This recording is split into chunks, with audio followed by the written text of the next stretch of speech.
수도권 광역급행철도 GTX 호재를 타고 지난 집값 상승기 때 주택가격이 급격히 치솟았지만 개통 2년을 채 남겨두지 않고 최고가 대비 40%나 가격이 빠진 곳이 있습니다.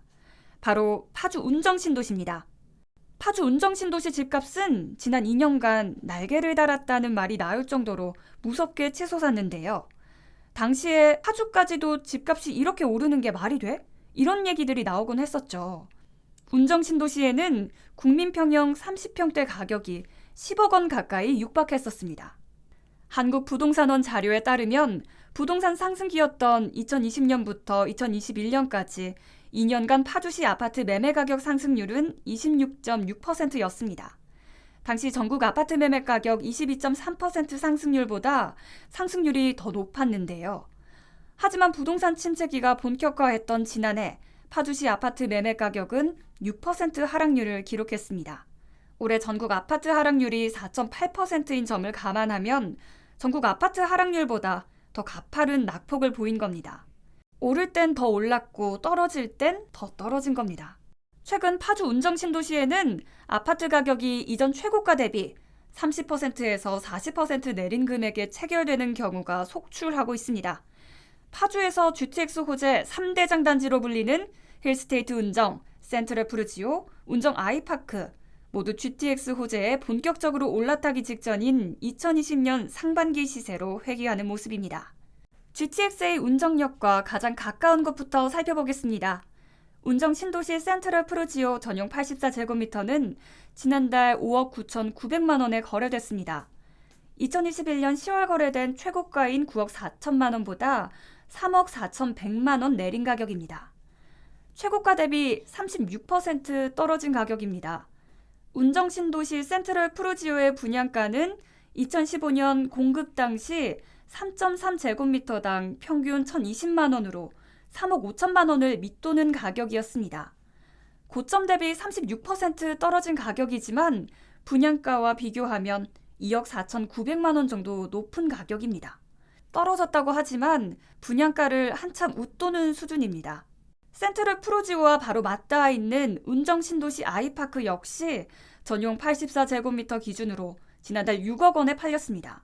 2021년 7월에는 9억 7천만 원의 실거래가 이뤄지면서 10억에 육박했는데요. 이 금액보다 현재는 3억 7천만 원 떨어졌습니다. 고점 대비 38% 빠졌습니다. 운정 신도시 센트럴 푸르지오 전용 84제곱미터의 분양가가 3억 8,500만 원이었던 점을 감안하면 고점 대비 38%가 빠진 현재 가격조차도 분양가보다 2억 1,500만 원 정도 비싼 금액입니다. 인근에 있는 산내마을 구단지 힐스테이트 운정 전용 73제곱미터는 지난해 11월 4억 9천만 원에 거래됐습니다. 1년 전과 비교해서 동일 평형대가 7억 8천만 원에 형성된 것을 비교하면 40% 가까이 떨어진 가격입니다. 파주 운정신도시 주요 단지 시세는 올해 꾸준한 내림세를 보였습니다. 잇따른 금리 상승으로 인한 거래 실종, 신규 분양 공급으로 시세가 수직 하락했습니다. 지난해 1년간 거래가 씨가 말라버린 상황에서 GTX 교통호재로 일부 차익을 본 다주택자, 입주 2년이 경과한 단지 등에서 비과세를 노린 급금매가 속출했고 일부 낮은 가격 매물만 계약되면서 시세로 자리 잡았습니다. 경기도 외곽 지역에서 GTX 호재로 집값이 크게 올랐다. 최근 급락하고 있는 사례와 마찬가지입니다. 대단지가 여기 힐스 푸르지오 아이파크가 단지가 좀 크잖아. 근데 입주 시기가 거의 비슷해요. 짝수해 7, 8월달.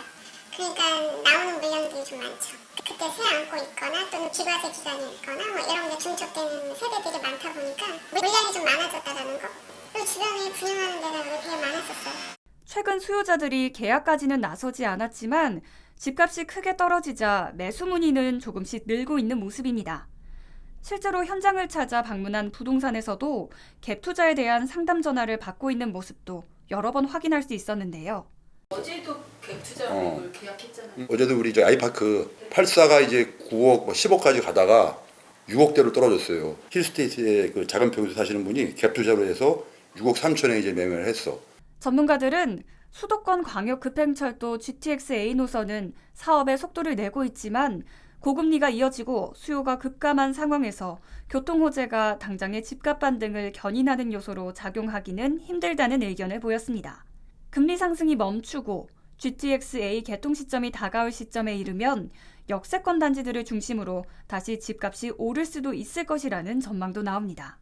금리 상승에 따른 실수요자들이 내 집 마련을 연기하거나 조금 보류하는 이런 상황이 계속 연출이 되면서 가격이 좀 조정되고 있는 것 같은데요.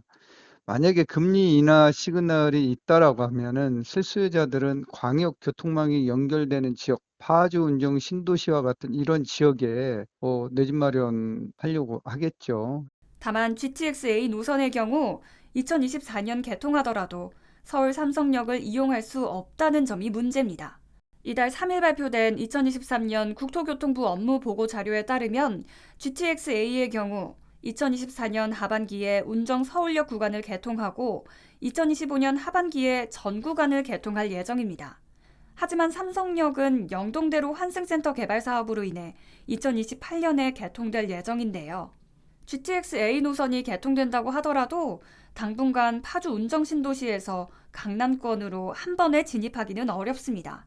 그래도 서울역까지는 18분이면 이동할 수 있다는 게 장점이긴 합니다. 고금리가 이어지는 가운데 GTX 개통이 가시화되는 시기까지도 운정 신도시 집값 한파는 이어질 것으로 보입니다. 운정 신도시의 주택 공급 물량이 쏟아지는 점도 집값 하락을 가속화시키는 요인이 될 것으로 보이는데요.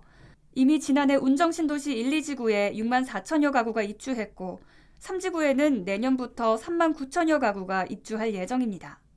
매매가뿐만 아니라 전셋값도 크게 하락할 위험이 높은 지역 중 하나입니다. 파주 지역을 눈여겨보는 분들은 금리가 언제 하락할지 상황을 지켜보면서 매매가뿐만 아니라 입주 물량 증가에 따른 전셋값 추이도 꼼꼼히 살펴봐야 할 것 같습니다.